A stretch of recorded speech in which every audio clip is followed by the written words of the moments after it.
on a project with the group out there. Oh, yeah? Yeah, so. I'm actually heading out to LA tomorrow to meet with Chris Thursday, Friday. Oh, right on. He just commented on our session the other day on LinkedIn. Yeah, I saw that. Yeah, so that's awesome, Jake. Yeah, it was nice to see that he commented on that, and he had he private messaged me and had some nice things to say about you. So the good vibes go all the way around. Yeah, man, I love that dude, man. He's doing some pretty cool stuff. Well, we're hoping to use his foundation and then take it to the next level, bro. That's right. Mr. Floyd, how are you, sir? Good, Herb. Glad you could make it, buddy. Yeah, man. Excited. Absolutely. Oh, boy, Damon's drinking. This could be rough. Oh, yeah, this is getting out of control fast, bro. Oh, man. Yeah. Get my studio right. I love that background, man. Like that? Pretty cool. Yeah, man. I live in a shop, you know? Pretty cool. Good stuff. Good stuff. All right. So I don't know everybody's phone number, so I don't know who 530-865-5800 is. Are you there? Dun, dun, dun. They don't know who they are either.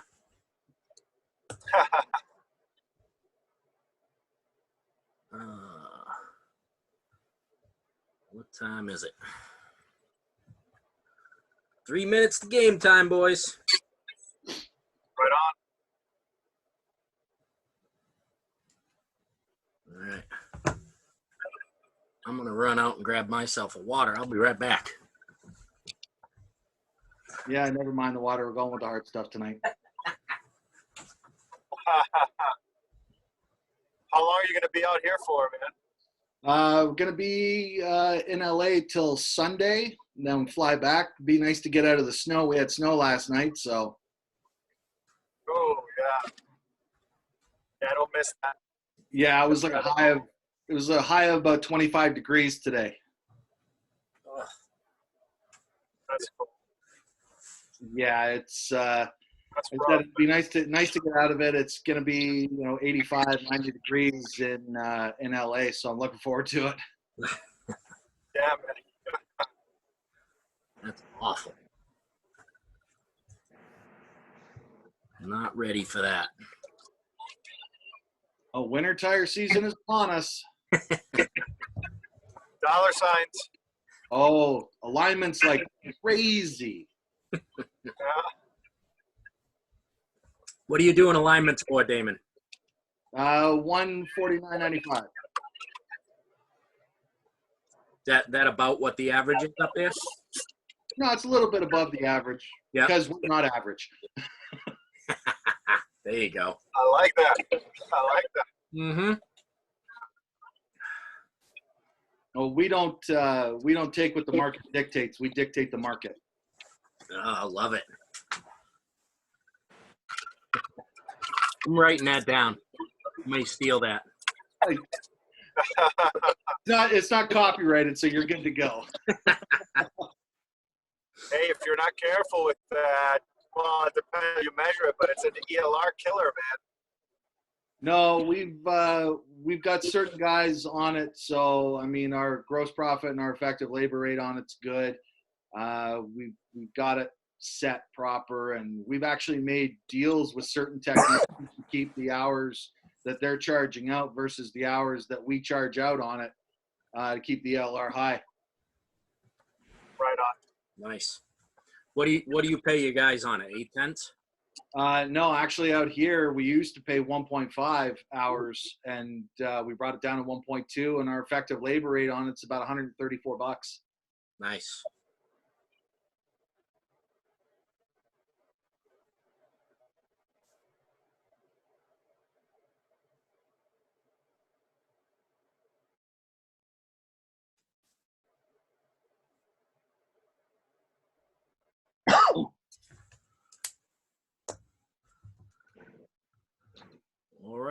8 o'clock.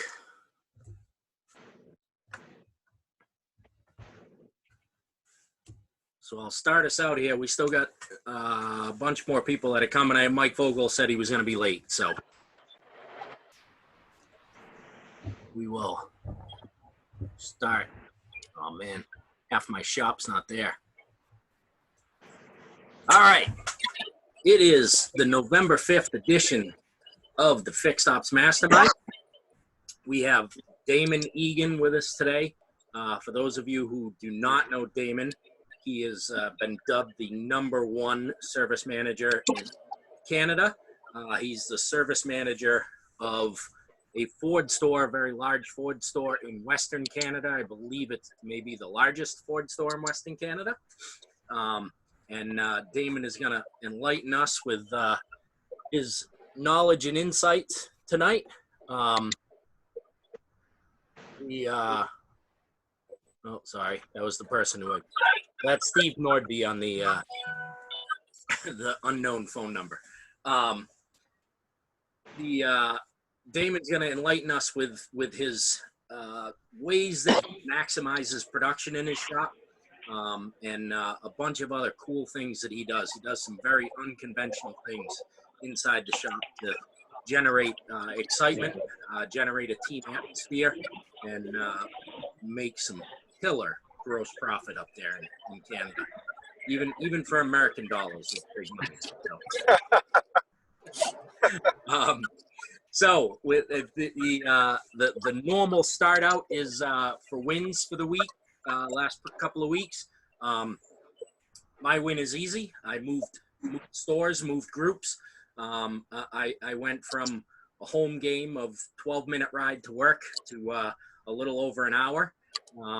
It's been a week and a couple of days, and so far has been awesome. Good reception there from the techs. The advisors are open to being coached, and they desperately need it. Techs definitely need some coaching.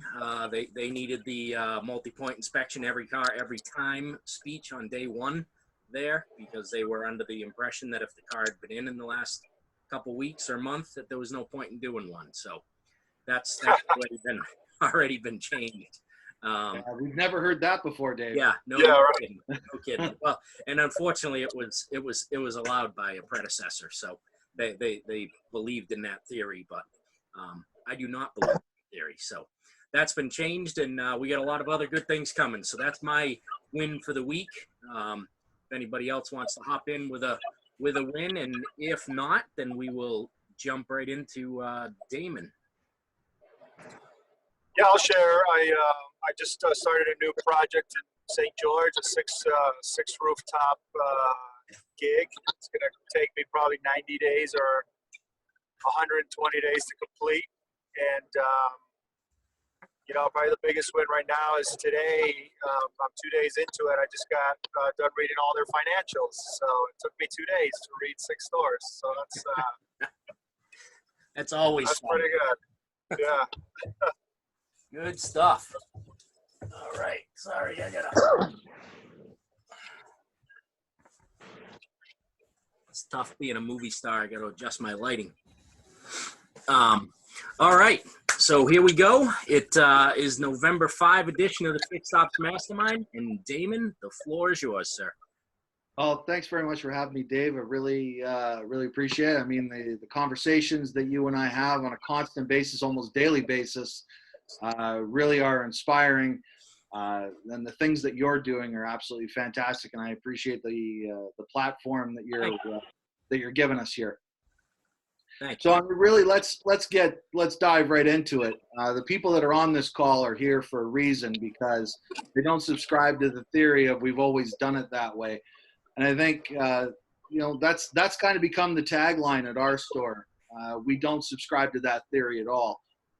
Anything that we can do better. Anything that we can change, let's change it and see what happens. And then, from there, there's really no bad thing that you can change. If it works, great. And if it doesn't, well, you've always got an option to go back to what you were doing. So, I mean, let's start with, really what's happening on your drive. Is, in the 15 plus years that I've been in this business, I've seen a lot of chaos in the service drive and advisors really going at customers, and it becomes a free-for-all, and it shouldn't be like that. One of the things that we started to look at with our drive and what we do is what we call decision fatigue. How many decisions the customer has to make from the time that they drive up to your door to the time that they actually talk to an advisor. And we came up with 11 decisions that have to be made, which is crazy, because if you're going to a dealership at 7 or 7:30 in the morning and you've got to make that many decisions on top of what you've already done before you got there, that's an incredible amount of stress. So let's take the stress off the guest. We closed our drive. Our advisors work by appointment only. They work with the same guests every single time. So what we're doing is we're not selling. We are collecting customers. We are forging relationships. And when you do that, you're gaining trust. And then the sale just becomes a conversation as opposed to a sales pitch. Now, don't get me wrong. We need to train our advisors to sell.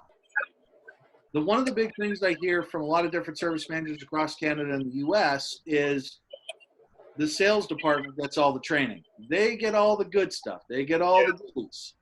And it shouldn't be like that. We should be looking at our advisors and giving them the training that they need to do the job effectively. Now, I'm sure, because we've got a lot of learned people on here, a lot of them have read things by, different, fixed ops people or different sales people. I really love a lot of what Grant Cardone does.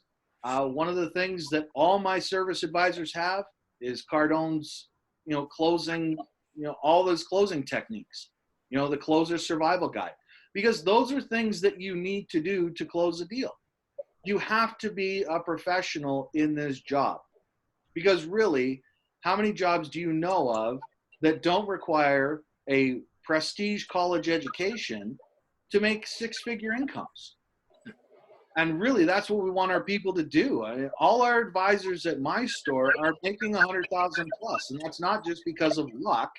That's because they're trained properly. They take the job seriously. And that's what we have to do. We don't put enough focus on training for our advisors, and not just on, the factory computer system or anything like that. I'm talking about some actual real training and learning. So we really, give our advisors all the tools that they need to succeed in their jobs. But the first one is creating that relationship. Because really, when we think about it, the car is just a commodity. Anybody can service that car. But when we build a relationship with the customer, when we have that trust with the customer, then that's where the car doesn't become a problem or an issue. It now is a trust relationship that we can build on. So really, that would be one thing that I would really recommend, is that if you're running an open drive where your advisors are running from car to car to write up all your ROs, stop it. It's bad for your customer. If you get the feedback from the customer, they're going to tell you they don't like it. But that's the way it's always been done. So change the game. Yeah. It's a really important thing. As well, I would look at, what your processes are. Look at some of the big companies that handle customer service correctly. Let's look at Starbucks. Let's look at Amazon. Let's look at, some of the major hotel chains, how they do customer service.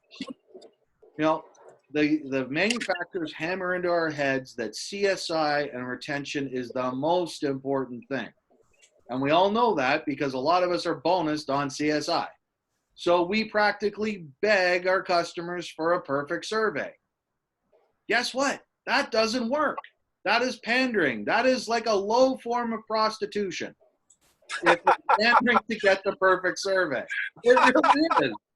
If you've done a bad job How do you ask a guest at the end of the day to give you a perfect survey? You haven't done a good job, so you don't get to ask the permission. Yeah, you didn't earn it. Mm-hmm. Absolutely. Exactly, you didn't earn it. So what happens a lot of the time when we talk about surveys? When does it come up? At the end, when the customer picks up the car. And then the advisor says, even if it is the advisor who is cashing out the guest, but it is the person at the end that says, so you're going to get a survey from XYZ manufacturer. Please give us a perfect score. Why? Why do it then? The damage, if it's bad, has already been done. It's done. Ask for it in advance. Yeah. Exactly. Right. You need to ask for that permission for that perfect survey at the beginning. And you need to set the expectation when the guest arrives. This is how things are going to go today. We are going to do this. Then we're going to do this. Then we're going to do this. And I'm going to keep you updated all the way through.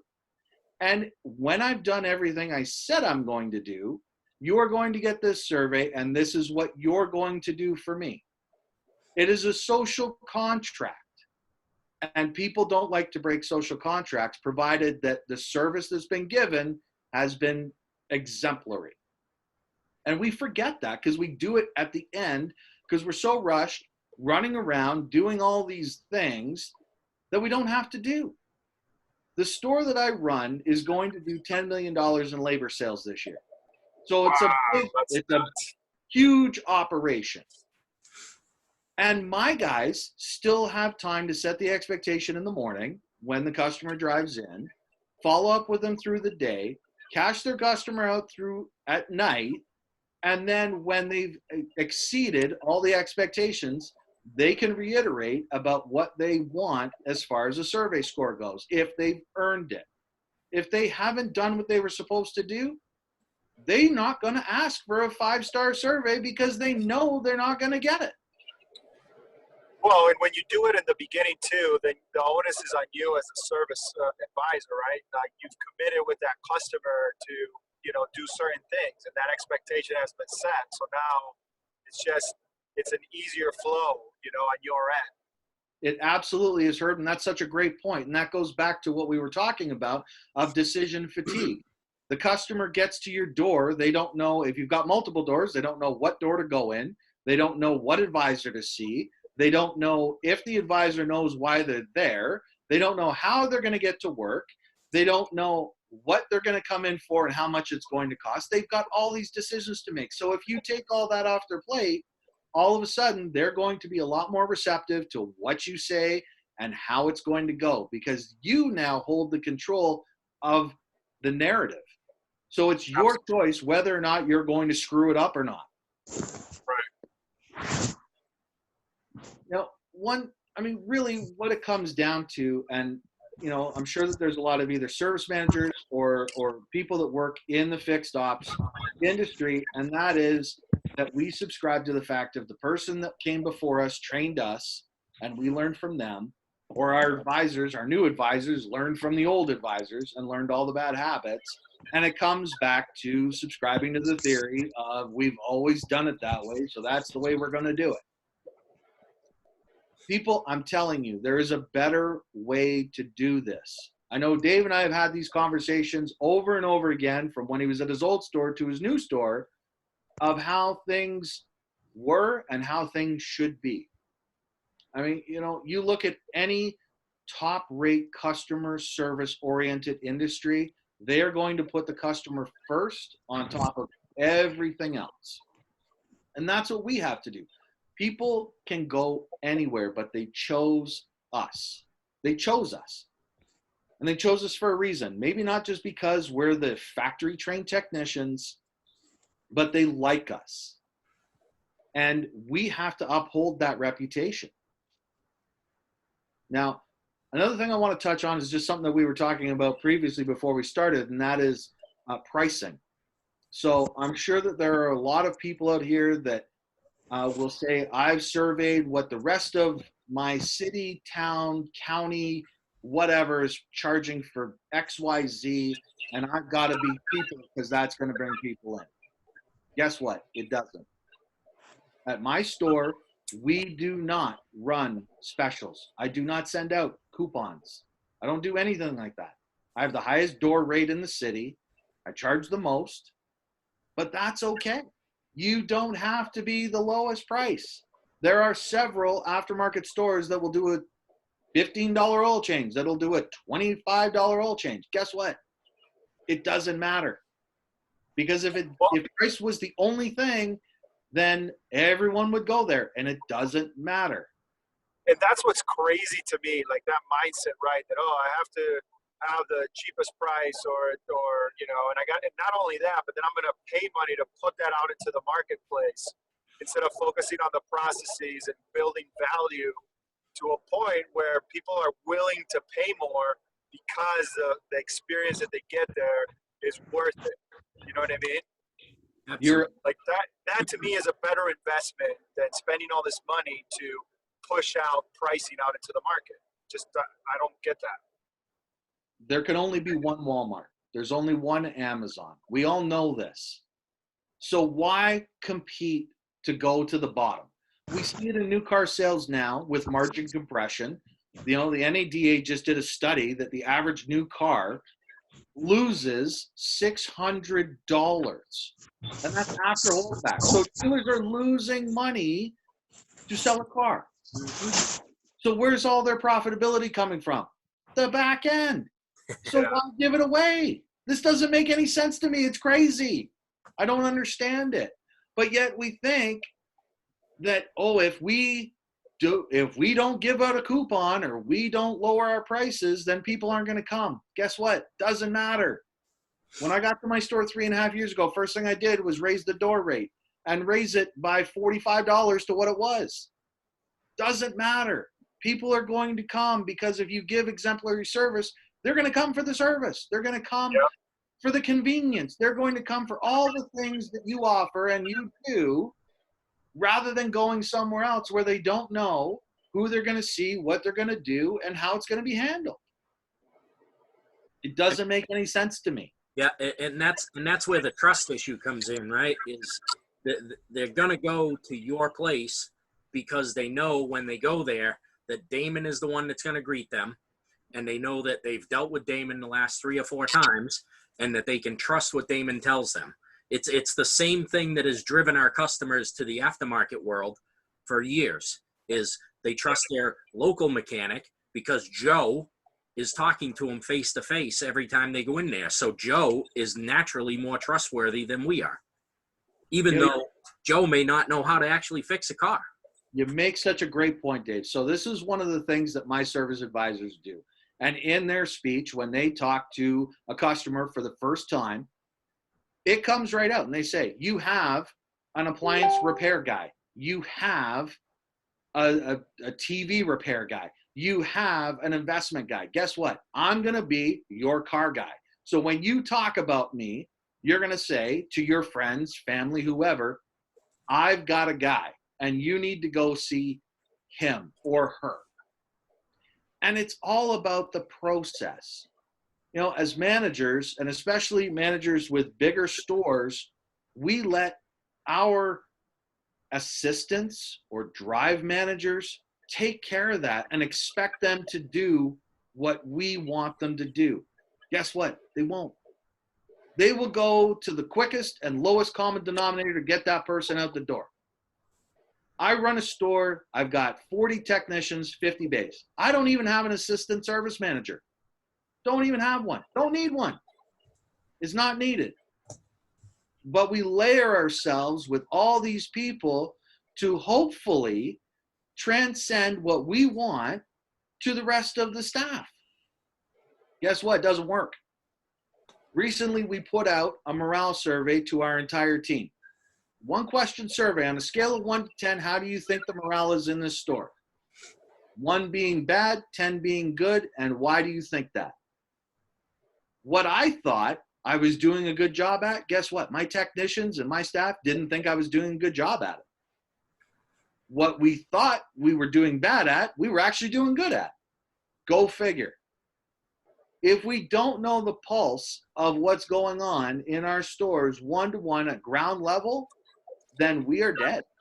We're dead. Plain and And simple. it's got to be, and you got to do, that's got to be a constant check. You got to monitor that constant. You know, and you're exactly right, Herb. We're starting to do this once a quarter. And this brought forth a lot of issues that now, one of the things that our technicians said is that we aren't kept in the loop as far as what's going on in day-to-day operations. So now, every morning, we start by having a technician meeting. All the technicians get together. They get in at 8 o'clock. Our meeting's at 10 to 8. If you're late, you go home for the day. What we're trying to do is create a culture. And, you know, for you managers that are on the call, you really need to look at the culture of your store. And you may think it's okay. Put that survey out and see what happens. You're going to get a lot of answers and a lot of information from that you never thought you were ever going to see. The culture is so important in the stores now. The team philosophy and the community philosophy have to be paramount. We all know, because we've all worked in this business, if you're in a dealership, the sales department is sexy and the fixed operations department is not. We are the redheaded, ugly stepchild. But guess what? We're the only one that's measured by absorption. We're the only ones paying the bills. So if your technicians, your parts people, your service advisors are feeling less than, which they probably are because they don't get all the cool stuff to play with, like the sales department does, you need to rally them together and make them part of a community so that way they will bond together and help each other. Because we've all seen it in every store that I've ever been in or that I've gone to help a service manager out. It's almost like a prison yard. You have factions of technicians that only talk to other techs and they don't talk to the whole team. So we've got to really start building that community together where they're going to help each other. So one of the things that we've started to do at our store is every Friday we do a peer recognition. I can go out there and pontificate about how great XYZ Tech is. That's fantastic. They're getting recognition from the manager. Lovely. Great. Guess what? It's gone in 5 minutes. But when another technician comes out in front of that meeting and says, I would like to commend XYZ Tech for what he did to help me through this job or help me learn something new, and he gives him an envelope filled with whatever gift card is in it, that means a lot more. That is peer recognition at its pinnacle. That means so much more to the tech receiving it, that they're being noticed by one of their peers, not just management. We've got to start looking at this through a different lens than what we are currently, which is rah, the manager said I'm great, and it lasts for 5 minutes. Yeah, Damon, if I hold you on that point for a sec, how does it get decided who is going to get that recognition that week? That's a great question. So we all know that the technicians are not the most vocal of the entire employees of a dealership. Unless you short them a 10th. Yeah, they don't like to talk a whole lot, but we'll just ask it in the meeting. Who wants to nominate somebody for peer recognition? We'll take the first one, and if there's more than one, we're going to give it to those people as well. Like we'll do it 3 or 4 in a day if need be. Because it's really important that we start to fuse that bond with our technicians, our parts staff, and our service advisors to make sure that they are recognized, because they really feel like the forgotten people of the dealership. And really, nowadays, the fixed departments are making the most money in the stores. We all know this. Yeah, and you had mentioned that the days of the manager and the rah-rah getting everybody going, that's motivation. And motivation is great, but motivation is fleeting. and it's not something that's going to stay. You've got to actually be able to instill a drive in your team so that they like you said, they want to be a team. They want to help each other out. They want to click and make things work for each other. The motivation is great, and it might get them through Friday and the Saturday, but come Monday, that's all forgotten. And they need to have that drive and that want to work together. And that's exactly it. Like, a great example of this is I've got a technician that works for me. He's been at the dealership 23 years. And he is the most cranky bugger you'll ever meet. He was nominated the first week for peer recognition because he went above and beyond. He came into my office that afternoon to thank me for instituting this because he felt that he wasn't really part of the team. He didn't know why, because in his head, he thought he was just doing his job. He collects his paycheck, he goes home. Well, guess what? Somebody recognized that he was doing above and beyond, and he helped somebody to the point that they wanted to recognize him. I've never seen a guy get so excited over a $25 gift card in my life. The reward doesn't matter. It's not about the dollars. It's not about anything else. It's about the fact that one of his teammates is the one that recognized him. Yeah. It's such a huge thing. Really it's is. so powerful. Yeah, it's so powerful to have that. It's such a cool idea. I've never really seen that implemented, but I can just see the value of it immediately. It makes a lot of sense. Well, I'll tell you what, we'll videotape one of our tech meetings when we do it and post it up on LinkedIn, so then that way everybody can see what we're doing. That would be amazing. Yeah. I think it's a great idea. There is a great book out there for you managers that aren't reading and learning. You need to. Absolutely. You need to start learning. We all know what the KPIs are that we should be looking at. Hours per RO and ELR and all that stuff. I don't need to talk to anybody about that because you all know that. But let's talk about what we don't know. I myself will read about 50 books a year. Now, if you're not reading at least 10 books a year, you need to get on the train. You need to get reading and learning. Because if you're not learning something new about your job or something from another business that you can incorporate into your job, you're doing a disservice to yourself and to your team. You're behind. So here's another nugget that I'm going to give you. So I'm giving away all this stuff for free tonight. It's crazy. So, as I said, I love to read.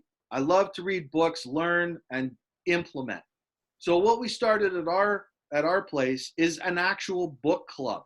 I have 135 books in my office that dealership didn't pay for. I did, but they're there. We started a book club at work, and every single book has a point value attached to it. Those points are worth $1 per point. We pay our people to read. So they can choose a book. They have a point value to it. When they finish the book, they have to write a book report about it. When they write the book report, then they get the cash. Plain and simple. Because now we can have a discussion and a dialogue about the ideas in that book and how we can implement them into our business. It's not just me saying, this is what we're going to do, and because I said so, this is what we're going to do. It is now a conversation between people or multiple people. So we have books flying off the shelf now and people having discussions on how we can make our business better. Do you find, Damon, when you do that it's stickier because they're involved in the process of creating that with you versus you just telling them like, hey, this is the way? Absolutely, Herb. This is one of the reasons that we did it, was because I can tell people these are our goals, these are what our aspirations are and what we want to do and how we're going to get there. If your people don't believe it, if they're not buying in, it's not going to stick. It's not going to have any effect. I'm sure we've all heard from dealer principals or, the vice presidents at dealer groups or whatever, that these are our core values. This is our mission statement. Guess what? It's all bullshit. It is. Because if you don't believe it, it doesn't matter what it is. You have to understand it. You've got to believe it deep down in your soul that it matters to you. So when we came up with our core values for our fixed operations department, wasn't mine. Was not mine, because my values may not be the same as somebody else's. We came up with it together. What's important to you? What's important in your life? What are your core values? And let's talk about why they're. Mission statement changed. The core values changed.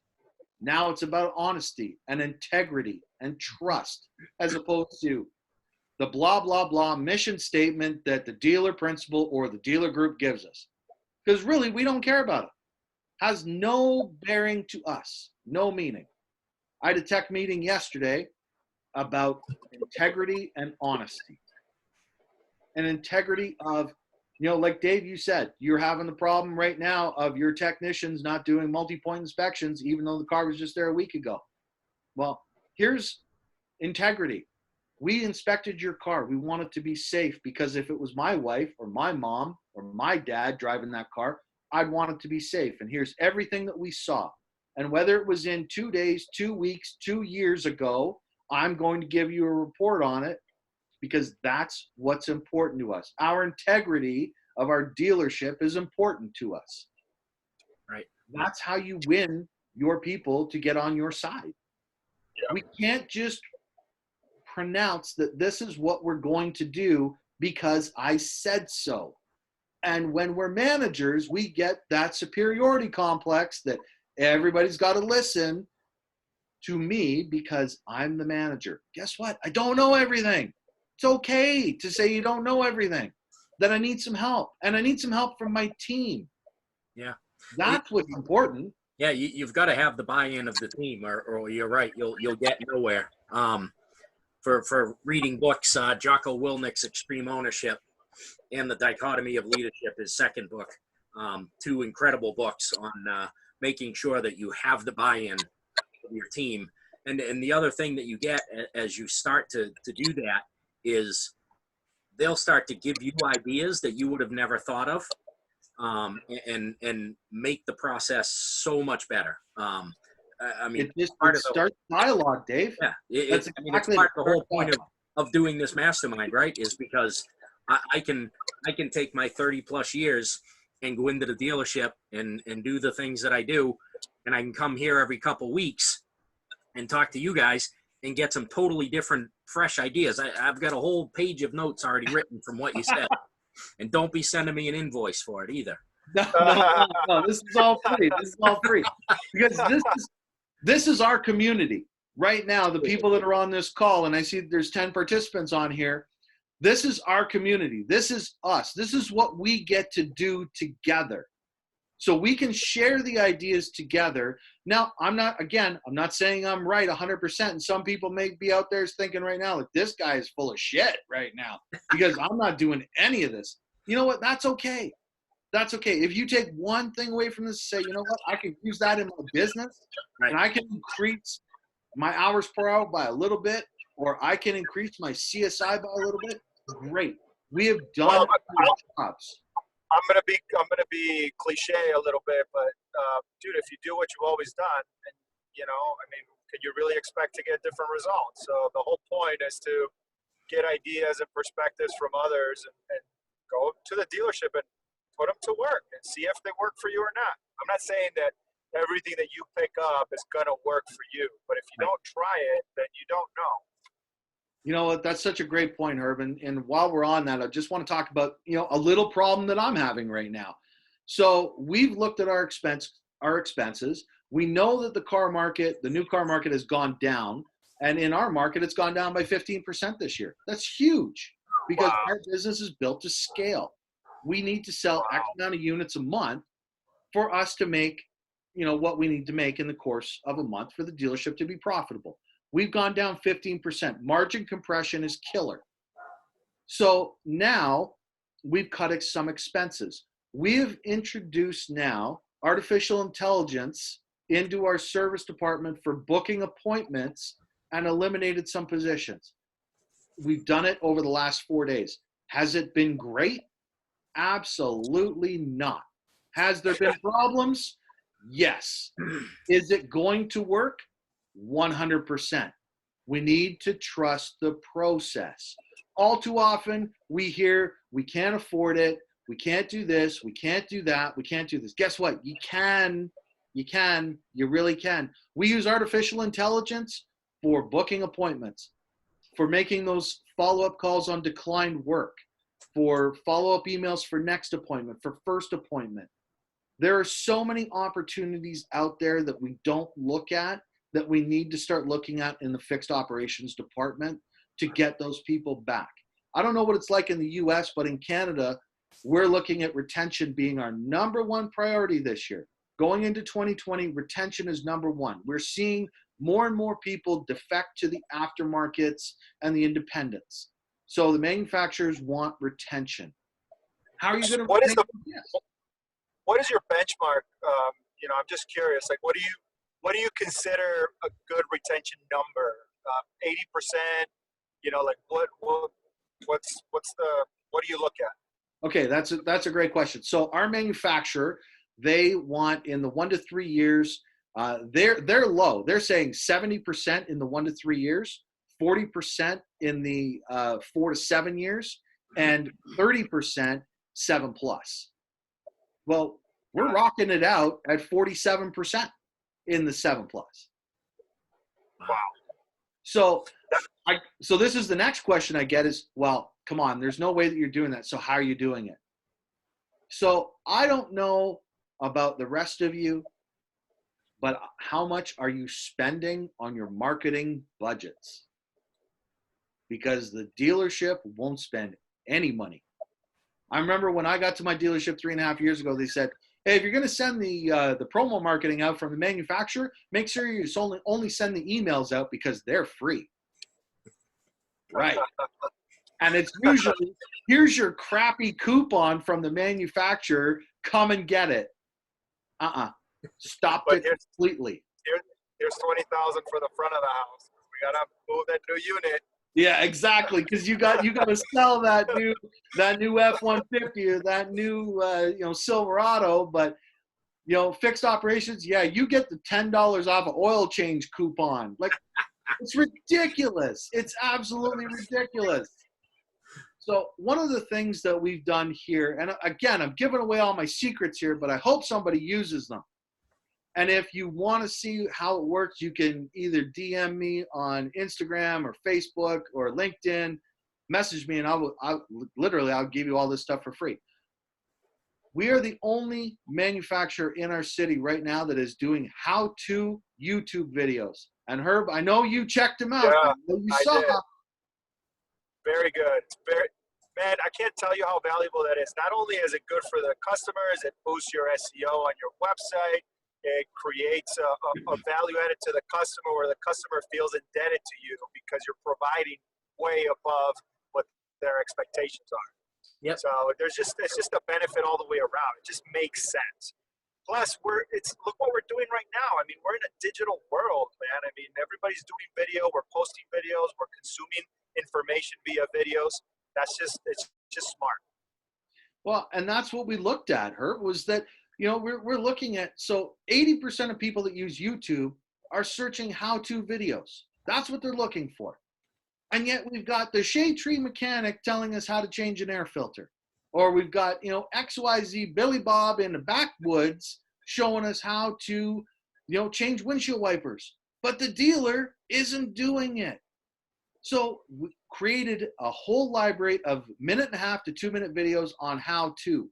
Your customers may not even ever do it, but they'll know how it's done and they'll know that the dealer in their area knows how to do it. We do all our videos with an actual technician. So they can actually request that technician to work on their vehicle. It puts them out in the forefront. It puts us out in the forefront. And if, for you managers that are looking at, like Herb said, SEO optimization, if you search for air filter replacement in the area that I live, we're #1 on Google. And that's not just to buy a car. That's the service department that's number one on Google. And if you're looking at how to change, windshield wipers in my area, we're number one. You need to get creative with your advertising. It doesn't have to cost you any money like we're doing with YouTube. That's the thing. How much did that cost you to put that together, $0. Zero. We all have an in-house marketing team. Everyone's got a phone. Right. We're all taking video and texting our guests of what's wrong with the car. So use your phone, create a video, upload it to YouTube, and watch your SEO go through the roof. Like, it's not hard. We just need to, what I call R&D, which is rip off and duplicate. Do what your sales department's doing. Use what they're doing to your advantage. You have all the resources at your stores. Mm-hmm. Yeah, we get afraid to do it in fixed ops. Don't we? It's because we've always done it a different way. We mail out a postcard with a coupon. Yeah. I mean, the front of the house sells the car. They lose $600, as you just said, and they walk out in front of the store like they're the greatest person in the world to take a picture with this customer that they just lost money on. Now, the service advisor, the service advisor just sold a $6,000 transmission job that we made some fat gross profit on. Yeah. Nothing is ever said about it. So here's some truth for you. Last month, October, we outgrossed our new car department by $500,000. What does that tell you? Wow. $500,000, because all that's happening is that the manufacturer is using your dealership as a wholesale venue. They're selling their vehicle to you wholesale. Here you go. The manufacturer made their money, and you now have to pander their vehicles and sell them at a loss. Mm-hmm. Congratulations. You are just doing all the dirty work for the manufacturer. And the manufacturer, I'm telling you, my district fixed ops person from the manufacturer hates it when I do these things, because she knows that I'm just talking smack about the manufacturer. But here's the real deal, and we all know, is that we're a wholesaler for the manufacturer. Guess what? Fixed ops department is not. When she comes to see me and says, oh, you need to sell more wiper blades, you need to sell more batteries, I said, no, I need to create more relationships with my guests to sell them more of what I need to put in my pocket. Right. Because I'm not here to sell your batteries, your windshield wipers, and all the rest of it. I will sell what people need, not what you want me to sell. Because those metrics, if you're measuring your fixed ops department by how many windshield wipers you sell or how many batteries, you're going to lose every single time. Every single time. Yeah. Yeah. Well, and how many fixed ops people don't understand that don't understand that the manufacturer doesn't give a shit about how much labor you sell. No, they don't care. They don't care a bit. They had to move metal in the front of the house, and they had to move parts in the back of the house, and that's all there. Because they tell you, if you sell more parts, then you get more obsolescence return. Big deal. Don't care. Guess what? Don't care. Really, what we have to look at is what is going to do what's best for the store. Our customers, what's best for them. Because guess what? Without them, we don't have anything. So I won't be able to sell any windshield wipers. I'm not going to be able to sell any batteries if I've got nobody coming in. Yep. But yet all we think about is how can I get more people through the door with my $15 oil change and my free wipers. My service advisors write a maximum of 15 work orders a day. Guess what? They all made $100,000 this year or more by writing 15 work orders a day. Well, so it's focus on it.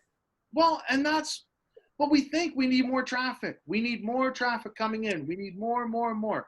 Guess what? You need to do a better job with the customers you have. Yeah. Take a look in your DMS and dig out your declined work. And look at the total number of dollars that you missed out on that declined work.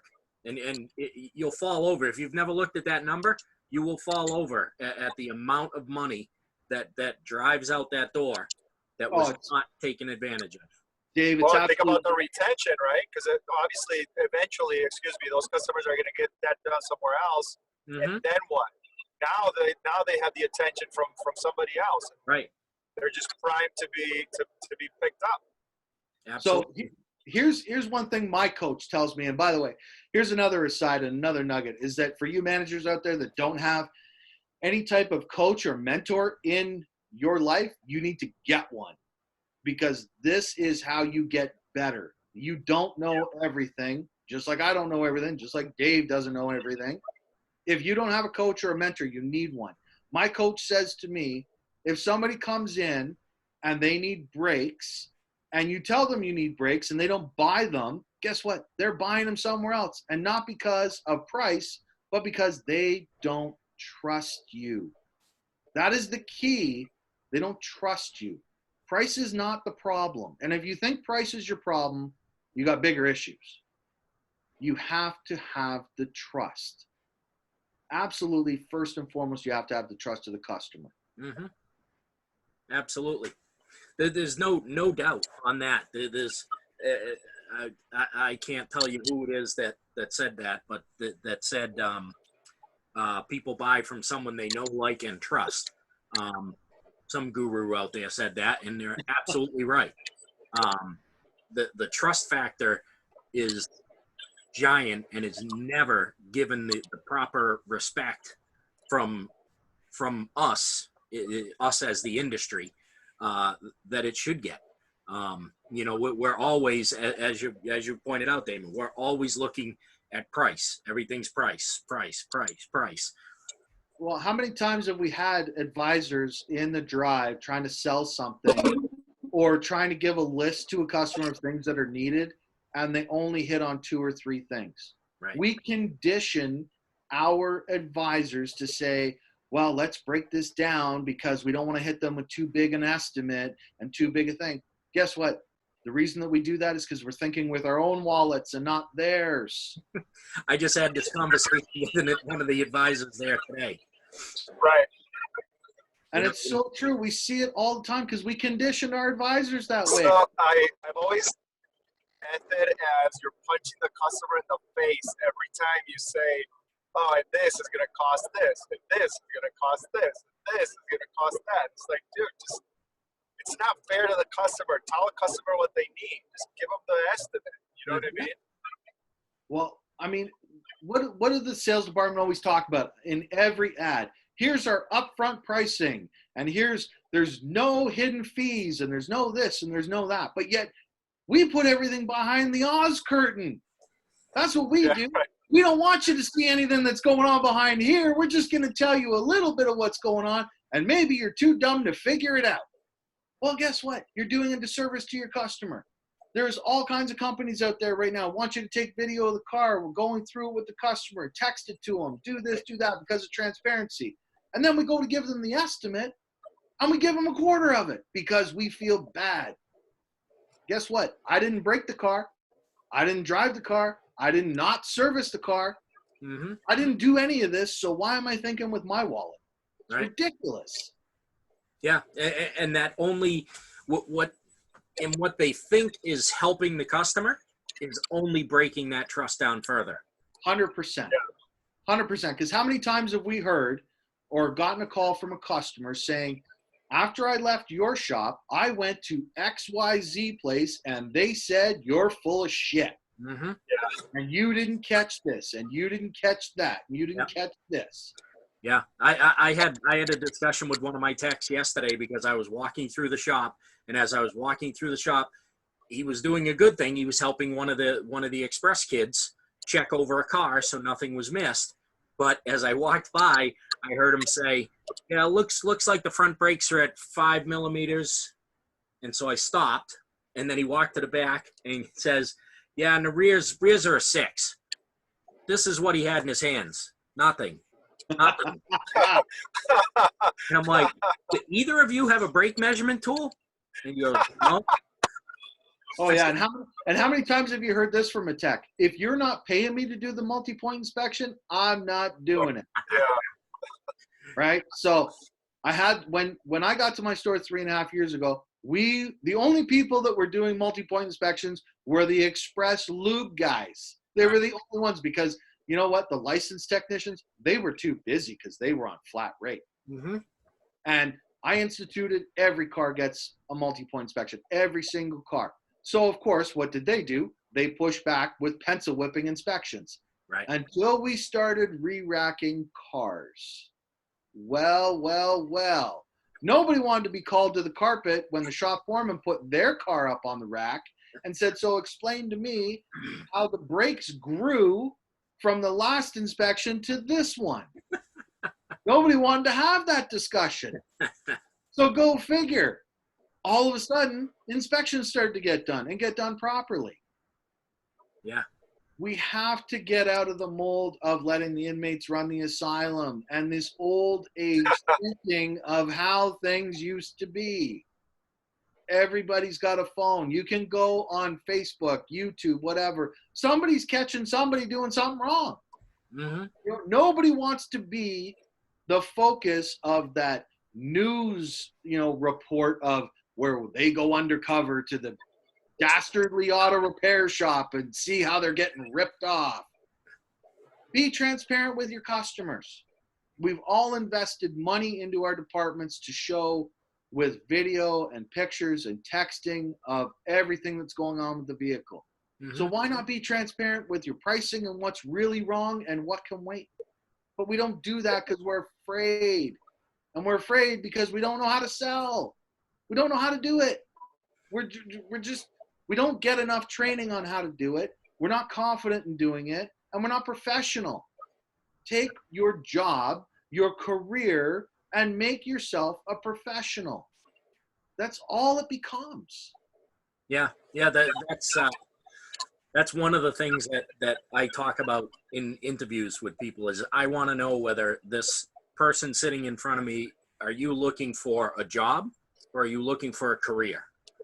Because I don't need someone that's just looking for a job. I need somebody who's looking for a career.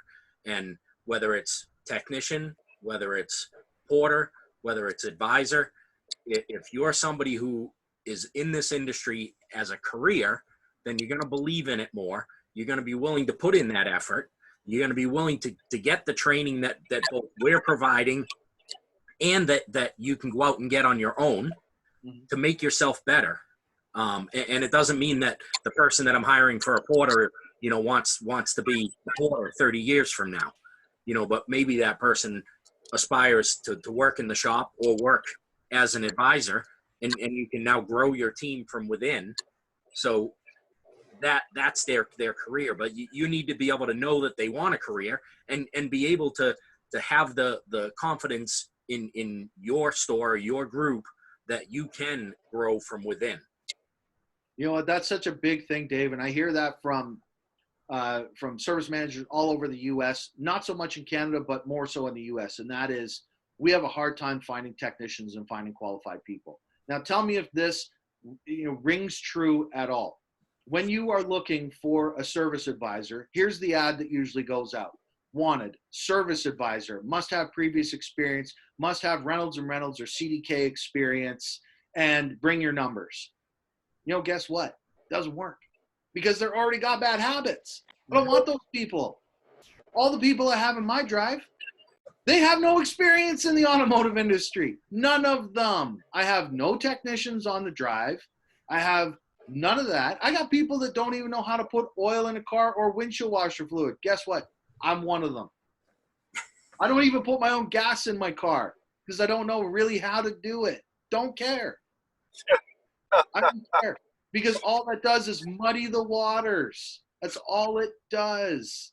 I want people that can build relationships. I want people that can foster true relationships and build trust with their customers. Yeah. My mentor always tells me you want people on your drive that can make friends and collect customers. That's what you want. We don't want any of this stuff. I don't want diagnosis in the drive. That's what we sell. We sell diagnosis. I don't want to do it in the drive for free. Right. Well, if you look at a hotel concierge desk, right, that person typically doesn't know how to do much more in that hotel other than ask you if they can help you. And then they take your request and they find somebody to fulfill that request for you. And that's really what you need an advisor to do, right? You need them to take the information from the customer, transfer that to the technicians, so that the technicians can make repairs or recommendations and then transfer that knowledge back to them. I go to the hotel concierge desk and ask for, I'm dating myself, and ask for a cab. They call me a cab and they tell me where to wait for the cab. And that's all I need my advisor to do. Find out what the customer wants and then relay that information back to the customer. Okay, so let's take this one step further, Dave. What exactly is the title of the people in your drive? They are service advisors. They're advising people. Right. How many people have a financial advisor? They're advising you on what investments to make so you've got money when you get old. Do you trust them? Yes, it's your dough. Our people should be the same way. You're advising people. Yeah. You're not thinking of, oh, they don't have any money, so I can't tell them what's wrong. You need to tell people. When my financial advisor tells me, hey, guess what? You're going to be broke when you're 63 because you don't have any money, you didn't save any. I'm going to go, okay, so how do I get out of this mess? Because they're a professional. They tell me how to do it. And we don't think that our people are worth anything to put any training into to make them professionals when they advise something. Mm-hmm. All we do is just let them go at it and say, here, go sell. And if you don't sell, you're fired. That's dumb. Human capital is the most expensive thing in your dealerships. You will put the most money into hiring somebody, onboarding, training, paying, and then eventually making them go away. Right. So let's make it profitable. Let's put the money into it so they become really good at what they do, pay them on performance of what they do, and then they'll prosper. And then you can build them up. So when we talk about technicians, and I've heard the horror stories, I've got to pay someone $10,000 to come and work for me because they can go anywhere all over the country. Why not really put the focus and the training onto the apprentices that you have now and making them better technicians? Why not have a mentoring program in your dealership that they can go to and say, I'm having this problem, to a licensed guy and how they fix it? And then maybe remunerate the licensed guy for helping the apprentice. Now it's a win-win. Now you're building your own technicians and you're not having to hire people out of a different scheme or a different system where they've got bad karma or bad, process Habits. or bad habits or bad culture. These people that you're growing have your culture. You've instilled it into them since they were little kids, since they were little apprentices. Now they've grown up and they've got your culture and they'll want to stay. It just doesn't make any sense to me how we always go for the quick fix to get out of trouble and we end up creating a worse problem. Mm-hmm. Yeah, absolutely. See, you got me all worked up about this now. Now I'm all crazy. But I'm so passionate about this, and too many people just sit in the weeds and go, okay, well, I'm going to do this and maybe try this and maybe do this. So let me tell you, 3.5 years ago, I got to my store, huge store. Yeah, losing money. Net to gross was a negative. Negative numbers. Sad, right? Horrible. Our net to gross now, 47% net to gross. Ooh, that's a big number. Wow. So it can be done. I mean, the benchmark is 30% net to gross usually. We're at 47%. Some months we top out over 50. It can be done. You can make the turnaround, but you don't dip your toe in the water about it. Rip the Band-Aid off and present new ideas and get it going. You really think that your dealer principal is going to care if you spend $1,000 or $500 or whatever doing, a geofenced Facebook ad or push notifications to your customers if your net to gross is 40 or 45%? Mm-hmm. No, because all of a sudden you're buying him another boat or a vacation house. That's what you're doing.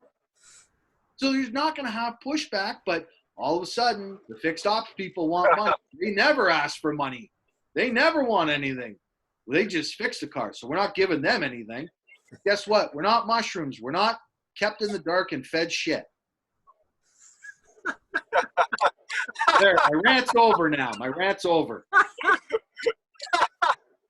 Good stuff. That was was a good ending.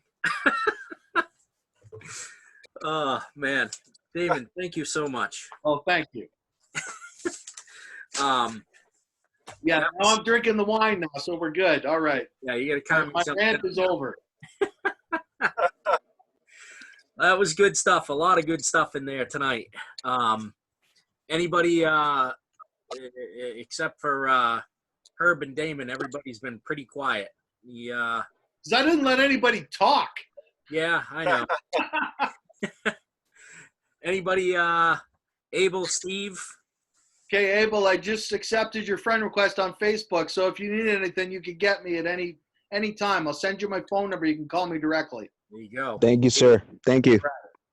Abel, Thank you. up and coming service advisor, actually doing the things he should be doing to grow in this business. It's awesome to see. All right, well, I guess that's it. I don't know how much further Herb can drive, or if you're sitting in your driveway. But you've been driving for a long time, dude. This was fun, guys. Thanks. This was an absolute blast, Dave. So I just want to reach out. So if anybody is going to Ted Ing's Fixed Ops Roundtable in New Jersey on the 22nd of November, I will be speaking there. There are a ton of Class A speakers going to be there. There's a ton of knowledge to learn. I'm telling you, you need to be there. If you haven't reached out or connected to Herb, I'm telling you, this man is a full-on rock star. This guy has the whole show going on. That's a shameless plug, Herb. Don't worry, bro. Thank you, man. Wow, that's awesome. And you can catch our interview on his Facebook page, Dealer Talk Podcast. Yeah, now I'm shamelessly plugging myself now, bro. Hey, listen, it's a good session, man. I mean, I'm just saying, like. Bro, I get so passionate about this business and how we can turn it on its head. And Dave does such a great job at bringing us all together. He puts out some great content as well. We need to be a community. Yeah. We need to share ideas. We need to be together as a team to run through walls for one another all the time and help each other out. Absolutely. Absolutely. First Yes, one through sir. the wall. First one through the wall gets bloody, so it can't always be the same person. Hell no. That's right. All right, good stuff, guys. Guess we'll call a close to the November 5th edition of the Fixed Ops Mastermind. Again, Damon, thank you very much. It was awesome. And now that Herb has sat in and seen what we do here, I'm sure we will get Herb to also come and share some of his knowledge with us. Anybody else that is on the session, if you want to actually present and do this session, Let's do it.